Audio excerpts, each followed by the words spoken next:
Okay, I'm back for episode 2 of this YouTube series, but the last time I filmed was actually weeks ago, simply because I've just not been in the mood for doing it whatsoever. So this is like a reverse transformation. So I was obviously finishing off a cut to do a photo shoot prep, so I was like seeing differences week in, week out, whereas now it's like the opposite, and it's all kind of mind games. So I'm 10 kilos up from when I done the photo shoot on the day. Like I was lighter than that before I done the photo shoot, but it's exactly 10 kilos up, so I can compare the two videos together, more kind of for myself as well, because I've just been it's very hard.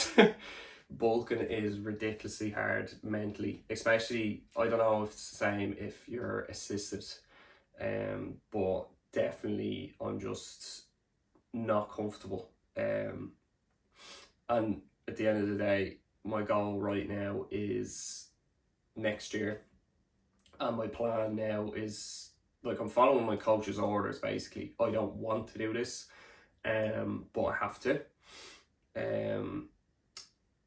Just getting as big as possible up until next year, and then just cut it all away and see the muscle that has hopefully been gained, because I'm definitely stronger anyway. But I know myself, next year I don't want to do this again. I just want to compete next year basically, and my goal is kind of set on that, and this is part of knowledge for me basically. Like, I want to know what happens when you do bulk up and just eat as much food. It's not eating as much food as possible, it's actually like following macros, but I'm basically just trying to get bigger and bigger every week, and just see what the results are out of it, because I don't really agree with it, but you can't just not agree with it and not actually try it. So I'm going to try it now, and then next year I'm going to try something different, which is trying to maintain what I have but also try and keep gaining muscle. And I do know that is ridiculously hard as a natural, but I'm going to give it a go. But this is episode 2. I'm definitely bigger than I was last time.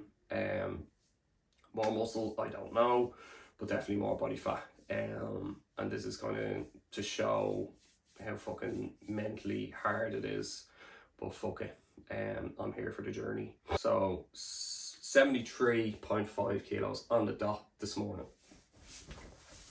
Sorry, not 73 kilos, I'm 83 kilos on the dot this morning, which is exactly 10 kilos up from the photo shoot, which is going to be side by side then with this.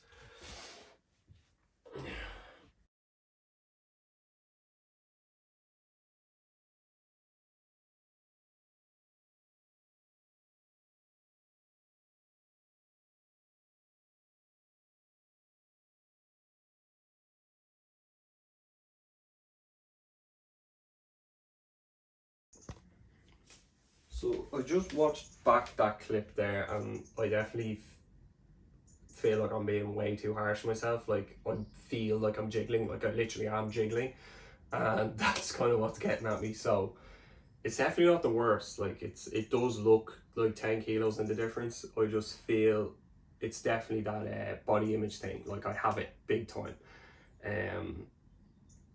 Like, the fact I could have stayed lean, but I chose not to. Like, that's the difference now as well, is I'm saying, like, I have to do this. Like, that's my mentality around this. I don't want to do it, but what I want to do is I want to compete next year, and that's what I've said to my coach, and this is what needs to be done, and it is uncomfortable, but I'm definitely kind of taking it out of proportion a little bit, because I'm not seeing myself mentally correctly, because I'm looking back at shots of myself a couple of weeks ago when I saw myself in the same way that I thought I was like really fat, and now I'm looking back at it and going, geez, I wasn't actually that bad, like, at all, so but I'll do some back comparisons then as well, because this would be good for during the whole bulk, just to see like the differences as I went up and the differences going back down then as well.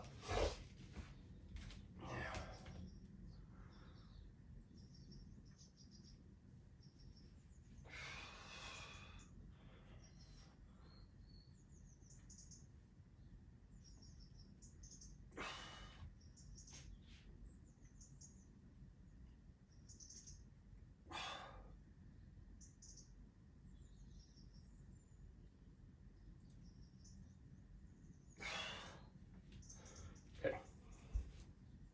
So obviously posing needs a good bit of work, and all that sort of stuff I'm gonna cover, but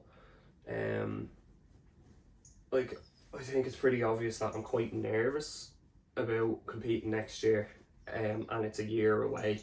Like that, I want to see where I can push myself to, but I'm not gonna do it if I'm not nervous about something. So this is what's pushing me to do this then, is like I'm nervous basically. And definitely I have gotten into bodybuilding big time. I've always liked it, but I haven't been into the competing side of it. Whereas now I can definitely get around to that. It's definitely entertaining basically.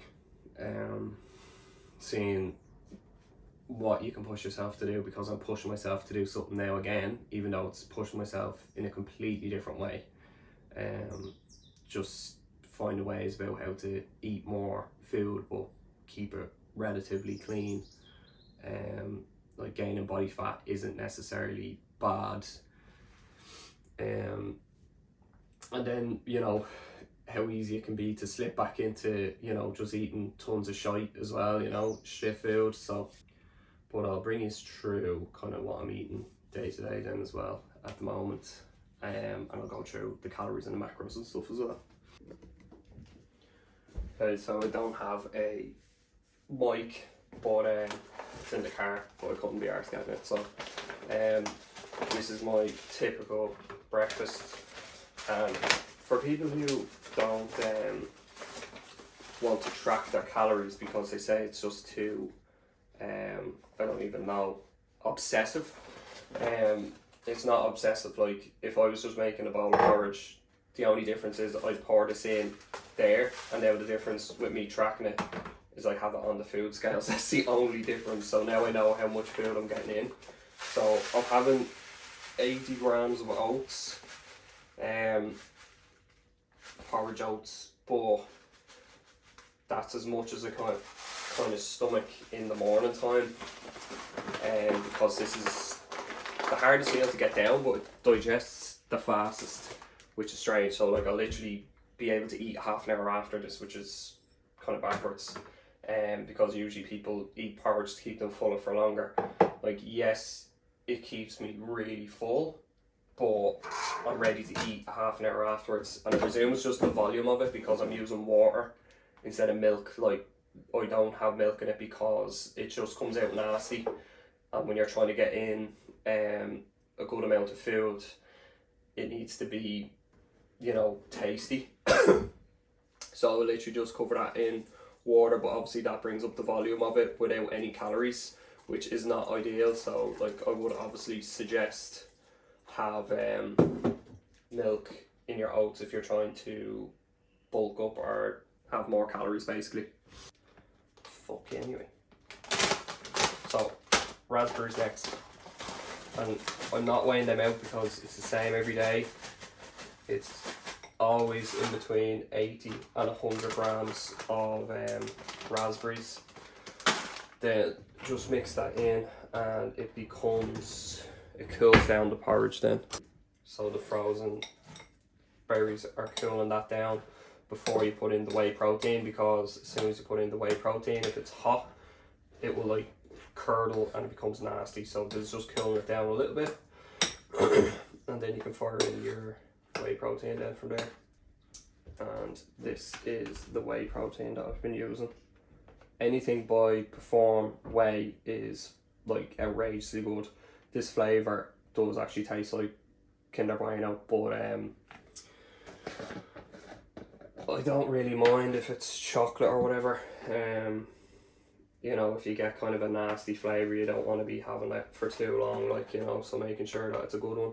So I'll put in 2 scoops into this, but obviously I'm just doing it 1 scoop at a time. Just so it doesn't fucking go everywhere, because it's like, it's quite a big meal, like, the volume of it is fairly big, but it tastes, it's probably the best meal that I have day to day, considering it's not savoury, it's sweet pretty much, but it literally tastes like a Kinder Bueno porridge when I'm finished with it, and it's got fucking shitloads of protein in it, which is great. Then last but not least is dark chocolate. So I broke up 4 squares on top, and that'll melt a little bit on top, and then it comes out like so. So that's a really tasty meal. I have fats, carbs, protein all in that one. Just top way to start the fucking day. And that'll kind of melt on top of that, and I'll just fucking mosey through that. So meal 1, and that's literally the same every single day. Like, I think anyone can literally make this. It's so simple, so easy, and so tasty. And like, whack in whatever fucking protein you like, but if it's like a nasty protein, you're probably not gonna like it. And then I'll wash that down with a coffee that's decaf and has like a splash of almond milk in it, and some of that 0 calories sweetener stuff. So this will stay the same throughout prep. Like, I do not track that, because it's maybe 20 to 50 calories at most. So it's no point tracking it because it stays the same. So this will take me maybe 5 minutes to eat, and then a half an hour to digest, and then I'll be grand to go to the gym then. So this is like my pre-workout meal. So like, I'd usually have this and a flapjack, but I have no flapjack, so I'll be going to the shop after the gym, and I'll pick up some bits and bobs, and then that'll be me good to go. That's another thing, make sure you're fucking prepared, because the amount of food you have to get in is ridiculous. Pretty much eating throughout the whole day.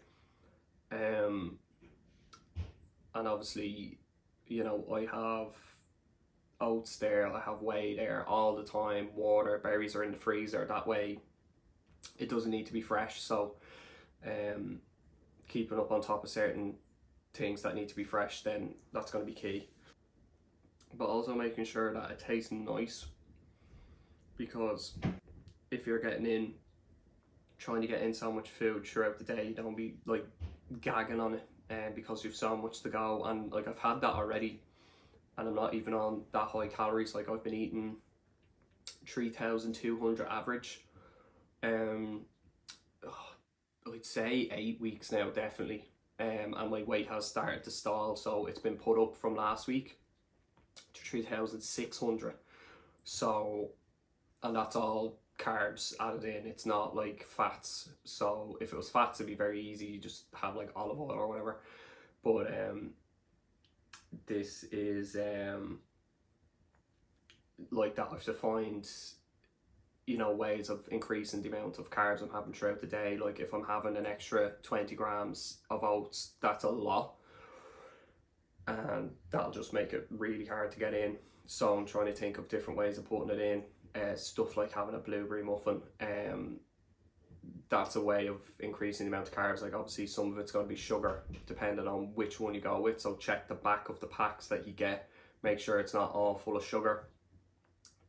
Now I'm yet to be convinced if it matters that if you get your carbs from sugar or if you get it from, you know, whole carbohydrate sources. But it seems to be the way everyone follows is just solid carbohydrates rather than sugars. But you can see guys who just calculate sugar and carbs together, they still do get the same results anyway. So like that, there's sugar in certain meals that I'll be having throughout the day, but it's not like all of it's coming from sugar. The vast majority of it is coming from whole foods, which is what you're aiming for, but in a bulk there's definitely leeway, big time. Like I used to be a hard gainer and then I got fat, and ever since it's been like I've no problem eating a shitload of food. And it's as simple as that. If you're not gaining weight, it's because you're not eating enough food. I know everyone says it, but you'll see me today or over the next couple of episodes struggling to actually get in the amount of food. So like I had this at 100 grams of oats and I took it down to 80 simply because it was just too hard to get down. Like I was like gagging in the morning time and it took me about 20 minutes to actually eat it, whereas now I can eat it in 5 minutes and then let it digest, and then I can go to the gym. But it seems to digest like that. Like it takes a while, but then it's just gone.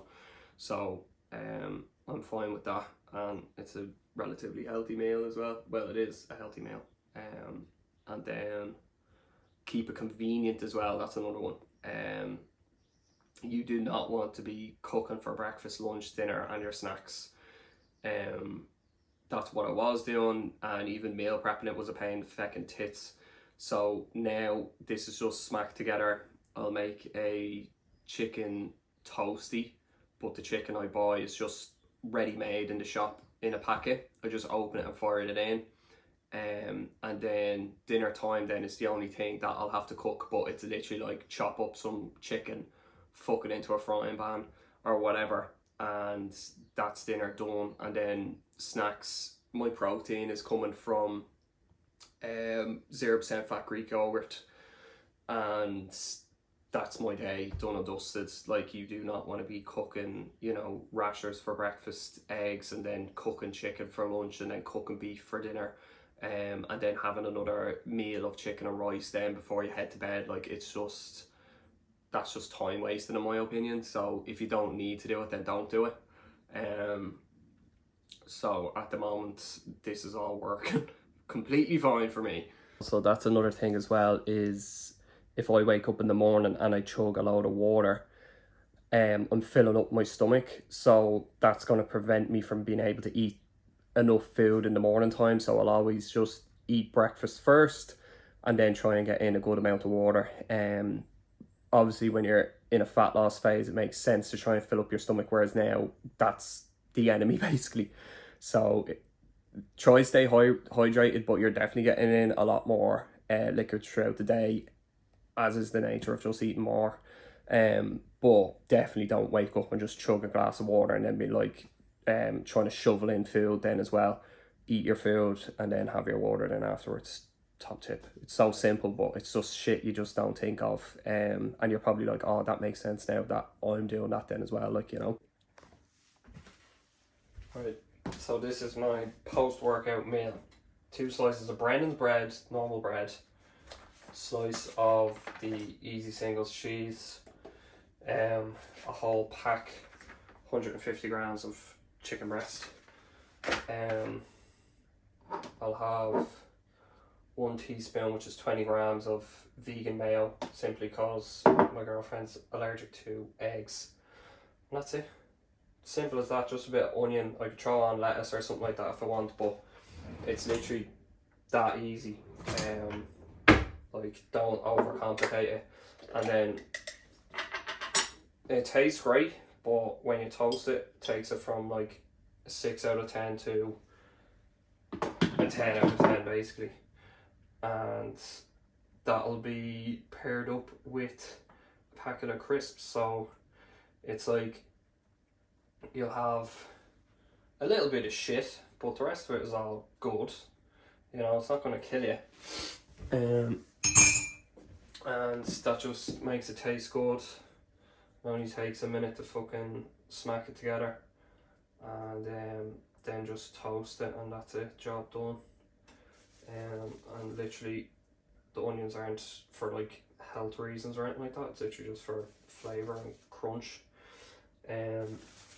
So it's not like I'm recommending you eat onions or whatever. You can eat whatever the fuck you like on it, as long as it has micronutrients in it. The cheese is, again, just getting in fats. Like, it's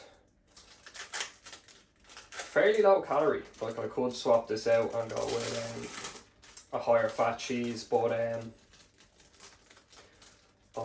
am not concerned. My fats are pretty high as it is, and the way this bulk is going, I'm trying to keep my fats lower than a good bit lower than carbs, but if it goes over 100 grams of fat, that's just completely unnecessary. Like, and I'll literally just fucking lash that on like that, and that's as easy as it gets. Like, so you can literally just fill up your fridge. Like, if I cook chicken, it's not going to last as long as this vacuum packed one, so this will actually last longer in the fridge. So like, you could buy the full week of chicken for your sandwiches, instead of like having to cook every 3 days or whatever, you know. So I find that's so much handier.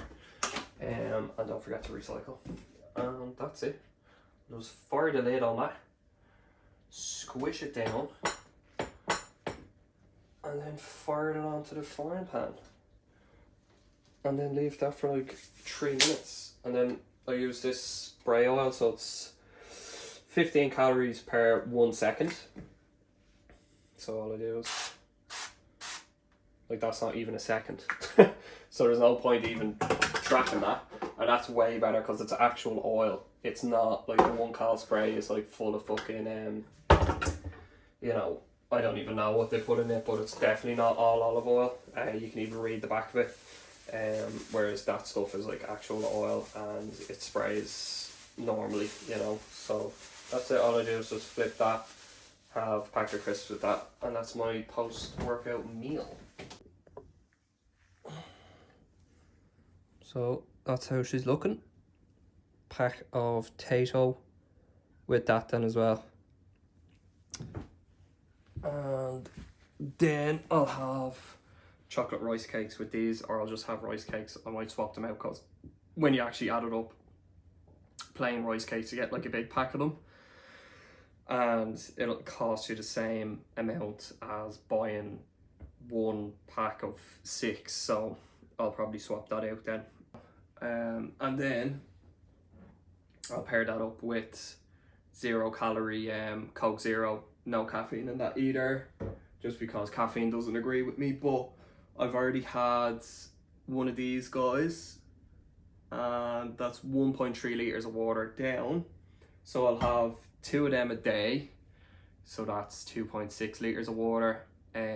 Plus I'd add this in. It's aspartame. It's not the end of the world. It's not going to kill you. So that is actually hydrating. So between cups of coffee, cups of tea, the 0 calorie sugar drink, and the water, I'm in between 3 and 3.5 litres of water a day. That's how the water is like dispersed between all those different things. So yeah, definitely I'd say you can track it. It's not the end of the world. Like, if you're struggling to meet your water intake, but you can drink a can of a diet drink, then I'd say you can include that. Then it's not the end of the world. So I'm just about 2,000 calories or 1,500. I'll have to double check, but I'm definitely in between 1,500 to 2,000 calories in from the first 2 meals of the day. So this is one of my snacks. I've swapped it out for, usually to have the chocolate rice cakes. Now it's normal rice cakes with 48 grams of honey in it, and I also put in some salt. And this will actually be a great pre-workout snack because it's full of fast acting carbohydrates and salt, so I will be swapping that in, and it's actually much more cost effective as well, and that's the main reason why I started doing this, for price, saving like €1. Sorry, I almost forgot to film my dinner. Shredded chicken, frozen, chips, a bag of rice, and curry sauce. That's din-dins. Right, I thought I'd film legs. So I filmed the full day of eating yesterday, but I thought I might do half the day yesterday, half the day today, because I'm training in work today in the studio. So it's a little bit quieter. I don't have my mics, so I don't know where the fuck they're gone. So I hope the fuck you can actually hear me. But I'm gonna give you a few tips on leg extensions. So like you can see on this one, the seat is fairly flat. It's not like angled downwards. So if it was angled downwards, my hips would be lower. And then when my legs are back here, I'd actually have a further stretch on the leg there, which means more bend at your knee, and that means more stretch on your quad. So some of them, this one doesn't actually go back too far. Like realistically, I like my ankle to be up higher about there to get much more stretch on it. This is a simple way around it. These are just two blocks that are here. Now it's absolutely not necessary, but if you're looking for that extra bit of stretch, which I love, and these just so happen to be here, I'm just going to pop them in and show them for demonstrational purposes. So you can see like I have that little bit extra range of motion now and I can feel that in my quads, so that's all I'm looking for. So I'll try to get this up to my, so these are awkward because they're just pushing on ankles, which is not ideal, but having that extra bit of stretch is so much better. I'll see how it goes when it's heavy, but I'm looking to get that much more stretch there. So I'm just going to film one working set, but I have 3 working sets here of, I think it's 8 to 12, but it's my starting exercise. That's another thing as well, is just make sure your knee is in line here. So imagine there's a bar going through your knees, you want to go through that, and that's your axis of rotation. So that means then when you're moving, that's your natural movement there on that. But yeah, so this is what I'm starting with. So this is a super heavy leg extension. So having it at the start of the session, which I've never done before, my knees are a little bit fucked after the first 2 rotations. So I'll do this and then I'll have hack squat here. Usually I do pendulum squat, but it just means my quads are on fire even before I start the hack squat. So that's the goal pretty much, is get my legs as big as possible. This is my first working set and I'm not too happy with these because they feel like they're about to pop out, so I might swap them out on the second or third set. Yeah, this session's called lower, but it's more like a quad annihilation. But I don't mind, as long as I'm not going stupidly heavy on hack squat or anything squat, because that just knocks me out pretty much. So I'm aiming for 8 to 12 on this, but these might fucking pop out, but sure, look, you live and you learn. Okay, 12 reps. Oh yeah.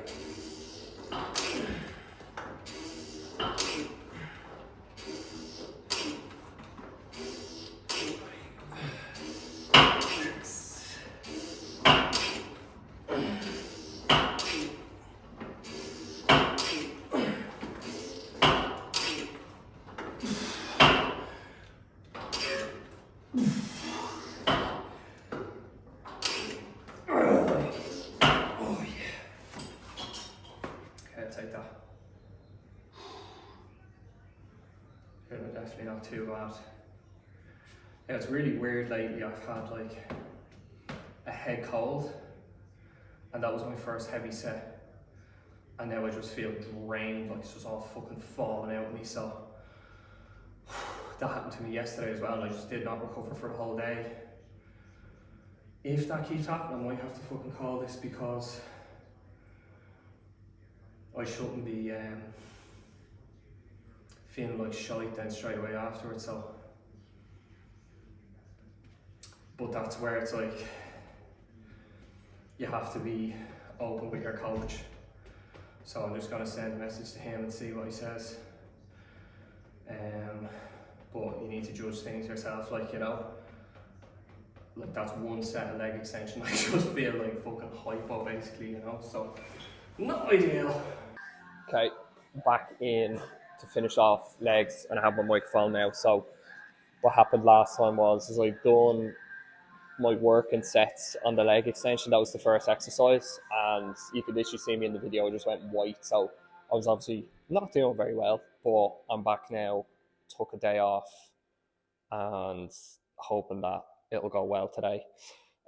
So I'm going to start with leg curl this time because my knees, I've noticed, don't feel very good when I do leg extension first into hack squat. So doing the leg curl first is actually a good tip.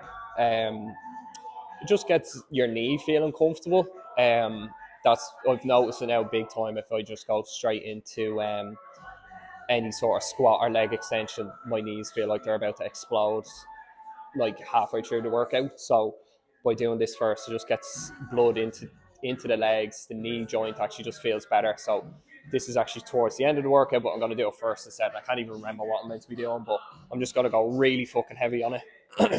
So starting light, and then I'll just build up then from there.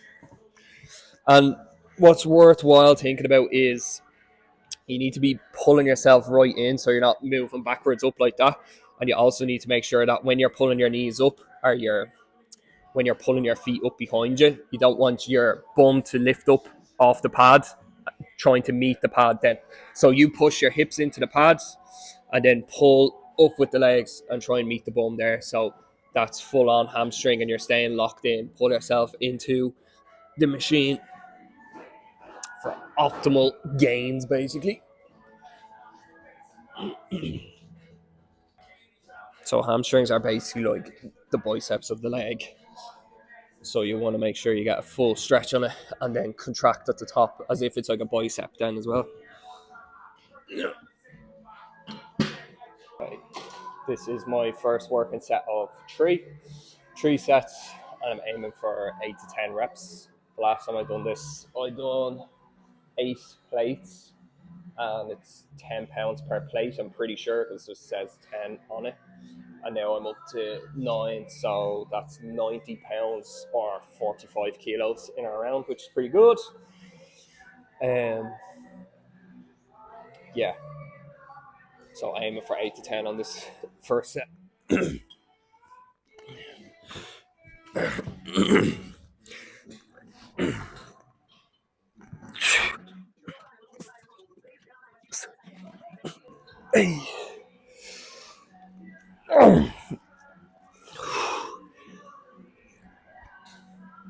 Oh yeah, that's 10. So towards the end there, I definitely wasn't like getting that fully up there. So,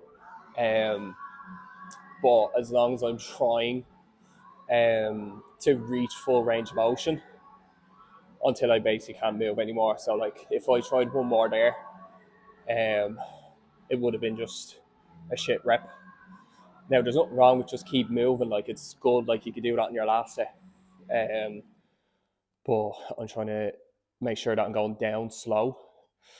Because you do not want to go down fast, especially on a hamstring curl, because you'll just snap your hamstrings. And then powerful on the way up, and try and follow that. Like tempo can be very, very confusing.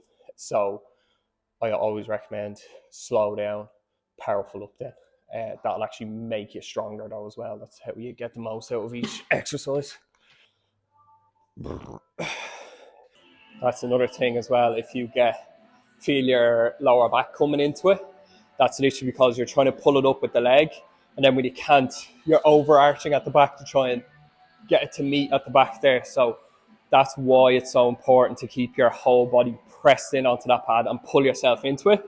So then you can even arch over like that as well. Then it's literally just your hamstring working. So you're not giving it any momentum. You don't want your back coming into it, just your hamstrings. Right, so leg extension, right? If you don't pull yourself into the seat, either on the handles or under the seat, what's going to happen is if you go really heavy, you're just going to lift yourself up out of the seat, literally just kicking yourself up out of the seat. So that's where you grab on to keep you stable, and then you can kick up then from there. And even if you're going lightweight, people who are heavier, if they go lightweight, they have their body weight pushing them into the seat anyway. So that can provide that stability that they're looking for, that counter force. But you can see I'm jumping up out of the seat as I move at the lighter weight. So it's so important. Pull yourself in and then move from there. So then you're getting all the tension through your quads. You're not jolting up out of the chair. And that's how you get more out of your leg extension.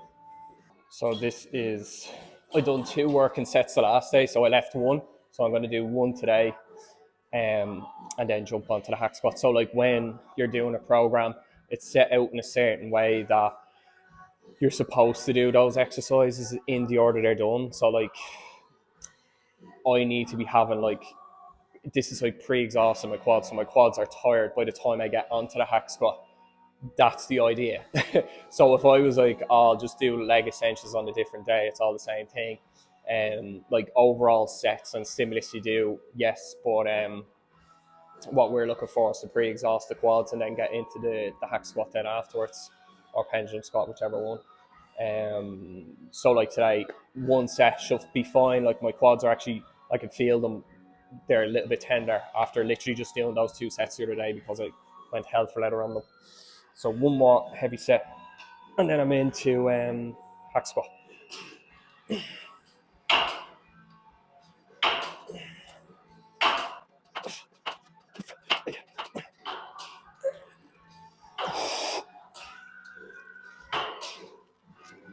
Oh yeah. Right, so hack squat is next. So I'm right here. So it's either hack squat or pendulum squat. I actually prefer the pendulum squat because you don't have to put on as much weight onto it, and that means I'm getting loads of stimulus through my quads, but it's not putting strain on my back or hips or anything like that. So like when you're doing a hack squat or even a barbell squat, you're putting a lot of weight through your spine and everything. So if you've got a pendulum squat, opt for that. It just means like if you want to get stimulus out of your quads and you're doing barbell squats, but you're absolutely banjo afterwards, probably swap it out for like a pendulum squat because you're not putting too much strain through your body then, you know. And I'm nearly at the last notch on this belt now, which is crazy because I was like, so you can see it there, I only have 1 more notch left to go, and it was like, where was it, like there? So it's like a literal reverse transformation, but sure, look, I like to think that I'm building muscle, not just a gut. But yeah, 90 kilos on this, and I'm aiming for 6 to 10 reps. The most I got on this was 120 kilos for 6 or 8, and that was actually really, really hard, but I was actually in a cut at that point, whereas now I'm in a bulk, but just the way the program is, I'm doing leg extensions beforehand, so it's like pre-exhausting the quads and then going into this, so I'm never probably going to reach 120 doing that. And this is a really heavy hack squat as well. Like some hack squats are like angled, like flatter, so obviously it's easier then, whereas this is more upright, so it's quite difficult. And it doesn't really translate into, if you're really good at doing a barbell squat, you should be good at doing the hack squat. Like my weight wise that I do, I'd probably do more. I actually do more on a barbell squat than I do in a hack squat. So it's definitely pretty tough. Like, so this is my first working set of 2, and I'm aiming for 10.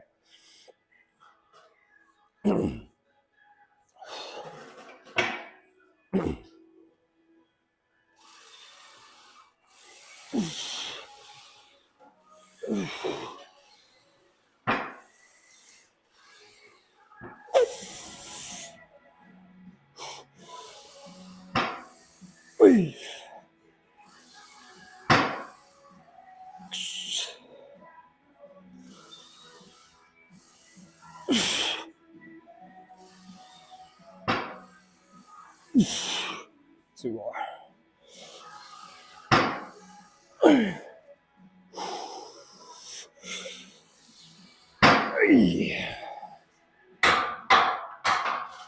Oh. My knees are feeling way more comfortable as well. It's only my back is kind of at me. Because like the only thing in between you and the weight is literally your back, like, you know, that's supporting it. So I definitely feel that lightheadedness, but it's definitely nowhere near as bad. Like I literally done one set on Tuesday and I was done. But it's definitely nowhere near as bad. So like I feel strong, and it's literally as soon as I exert myself, get that rush to the head, and then I'm done. But I said it to my coach, and then he was like, "You intaking enough salt?" So of course I wasn't. So that's the benefit of having a coach. I know what to do, but I'm not doing it. So it's always good to have someone there reminding you, and it's like a third person's point of view over what's happening. Because I would have just been not progressing, you know. Whereas now I am, because I have someone looking over me. Yeah.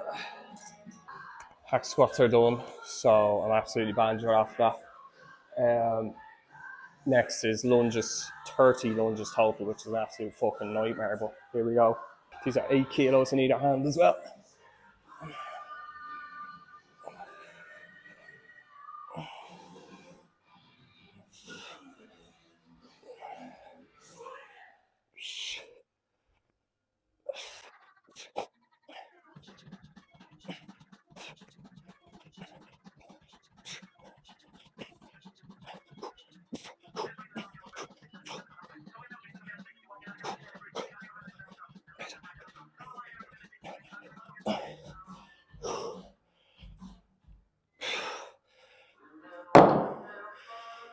That's end done. So if you don't like lunges, they don't suit you for whatever reason, you absolutely don't have to do them. It's literally just a split squat of some form. So the thing with the walking lunges is that you're moving with weight, which is called locomotion. So you're like moving weight rather than like just moving A to B. So like if your cardio's at you and you're knackered after them, it's not a bad thing, like that's good as well, but you can literally just do a normal split squat as well, like works all the same muscles, like so.